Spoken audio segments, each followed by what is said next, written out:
আসা যাক পরবর্তী খবরের দিকে। আচ্ছা, এবার কি সংখ্যালঘু প্রধান মালদা মুর্শিদাবাদ থেকে মুছে যাবে তৃণমূল? কারণ মালদায় ঘরে ফিরেছেন মৌসুম, আর মুর্শিদাবাদে আত্মবিশ্বাসী কংগ্রেস তার জন্য। সংখ্যালঘু দুই জেলাতে কিন্তু মাথা চাড়া দিয়েছে মিন, হুঙ্কার দিচ্ছেন আবার হুমায়ুন কবির। দুধেল গাই না থাকলে মাননীয়ার তাহলে কি হবে দেখুন।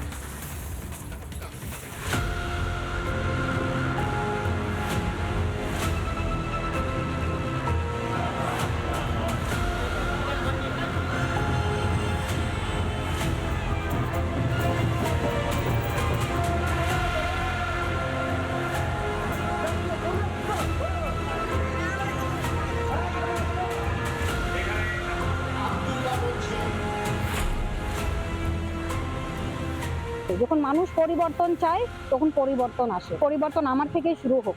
আমরা চাই যে কংগ্রেস ফিরে আসুক, কংগ্রেসকে মজবুত করার জন্য এসেছি।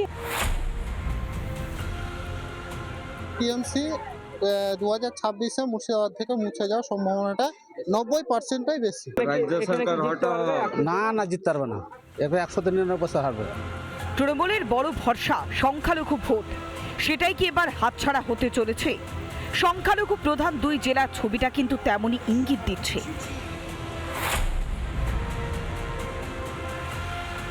কংগ্রেসে ফিরে গিয়েছেন তৃণমূলের সাংসদ মৌসুম বেনিজির নূর। তৃণমূলের বিরোধিতায় তার অবস্থান স্পষ্ট করে দিয়েছেন গনি খানের আত্মীয়।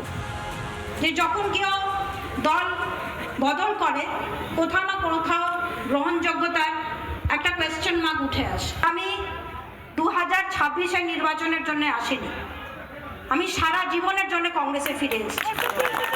ওনাকে বাংলার মুখ্যমন্ত্রী মমতা বন্দ্যোপাধ্যায় সব দিয়েছিলেন, ওনাকে জেলার সভানেত্রী করেছিলেন, ওনাকে রাজ্যসভার সাংসদ করেছিলেন।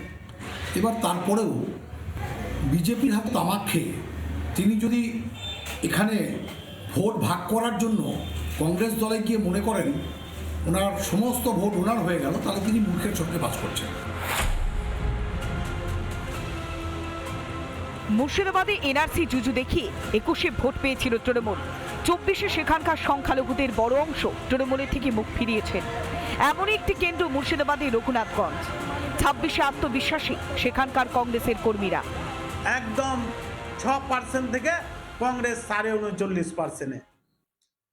তাই আমি এটা আপনারাকে বলতে চাইছি যে এই পার্সেন্টটা এখানে থেমে থাকবে না, আগামীতে দেখবেন 6%-এ তৃণমূল থাকবে। এটা বিজেপির চক্রান্ত, কে মিম কে কি, এখানে কিছু হবে না। মুসলমানের অত বোকা ভাবার দরকার নেই। মুসলমানরা জানে তাদের পাশে কে আছে, সাথে কে আছে। এখানে বিজেপির তামাক খেয়ে বিজেপি যেহেতু মনে করে মুসলমানেরা বিজেপিকে ভোট দেয় না, বিজেপি নেতারা বলে আমার মুসলমান ভোটের দরকার নেই, সেহেতু মুসলমানদের বিভ্রান্তি করার জন্য এই অপচার করে সত্যকে ঢাকা যাবে না।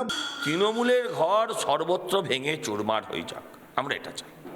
মালদা মুর্শিদাবাদে যেখানে আমরা জিতব না, যদি ধর্মীয় কারণে ভোট হচ্ছে, অস্বীকার করার কোনো জায়গা নেই। ধর্মীয় কারণে যদি আমরা না জিততে পারি, আমরা তৃণমূলেরও কখনো বিজয় কামনা করব না। সেক্ষেত্রে আমাদের ভোটাররা জানেন কি করতে হবে। 21-এ তৃণমূলের জেতা আসনে 10% বেশি এসেছিল মালদা মুর্শিদাবাদ থেকে।